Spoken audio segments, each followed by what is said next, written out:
Čuga, jaz sem Janin, verjetno me že poznate, tole pa Matjaž Prosen. Pozdravljen. Matjaž Prosen je človek, ki se je precejkrat spravil na južnoameriško-afriške poti. Kam recimo si kaj hodil? V glavnem je bila Afrika, saharski del. Tisti čas, ko pa je bil v Sahari malo, ko je bila težava z turisti, torej Al-Kaida, pobijanje in tako naprej, sem se pa bolj na Južno Ameriko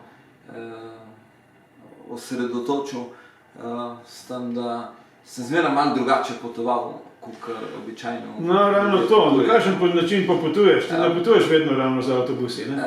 Ne, vedno sem se trudil biti čim bolj neodvisen. Začel sem najprej s kolesom, torej po saharski Afriki, ko se je, kakor sem rekel, pojavila ta težava z turisti, sem potem moral malo razmisliti, kaj bom kaj drugega počel in naslednja zadeva je bila z enim takim napihljivim čolnom po Orinoku. Tam sem nekako se zaljubil v Karibe, sem si kupil kajak, tak zložljiv. Tam si ga kupil? Ne, kupil sem ga doma, ampak dejansko v Venezueli sem se v te Karibe zaljubil. Kako ga pa potem spraviš do tja? Zadeva je zložljiva, paše v dve torbe. Kako velika je, ko zložiš? Dva velika rucaka. Pa moraš kaj doplačati? No, tu so bili drugi časi takrat. Ni bilo za doplačati? Takrat ni bilo, ker si prijavil kot športno opremo in... Kaj pa, če greš na, recimo, Maroko, se odpelješ do tja?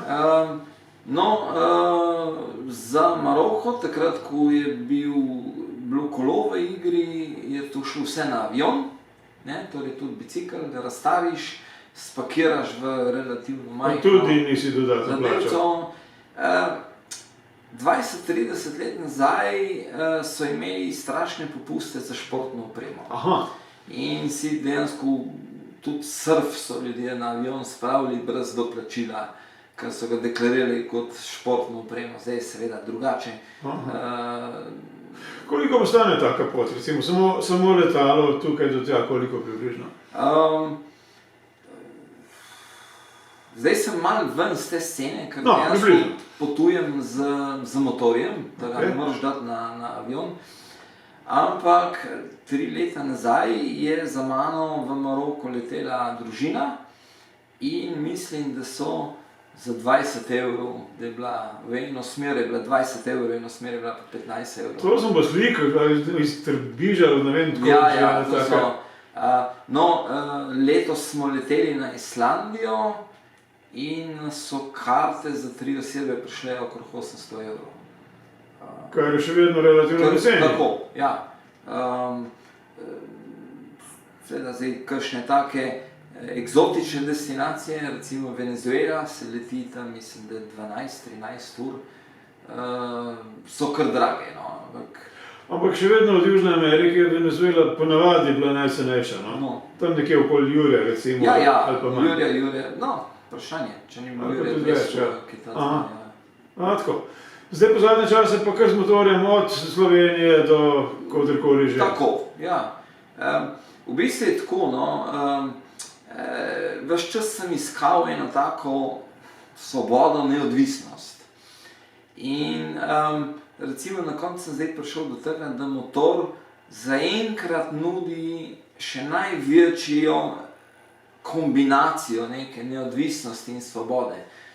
Ker recimo takrat, ko sem s kajakom hodil okrog, pač neko veslanje med karibskimi otoki rabiš ogromno kondicije. In sem se recimo tudi celo leto pripravljal za ta podvig.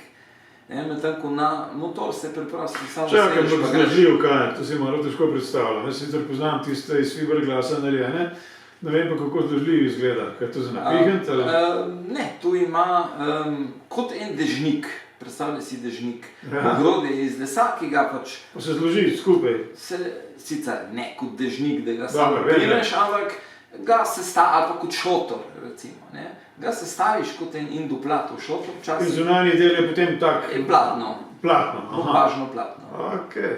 Gumirano bombažno platno. In s takim si ti od enega karibskega otoka do drugega. Od ameriških deviških do britanskih deviških otokov. In ostal živ. No, ja, razdalja je par 10 kilometrov, ne? V bistvu je razdalja, ja, kar.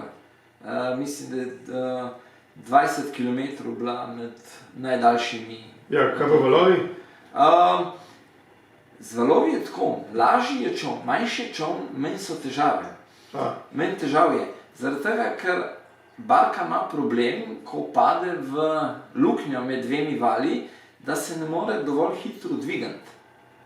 In zaradi tega ga naslednji val zalije.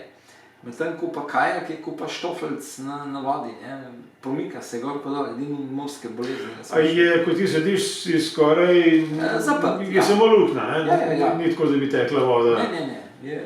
Ampak te tudi ne zaliva, zaradi tega, ker se dvigneš z vodo dovolj hitro, kot voda pride. Ja.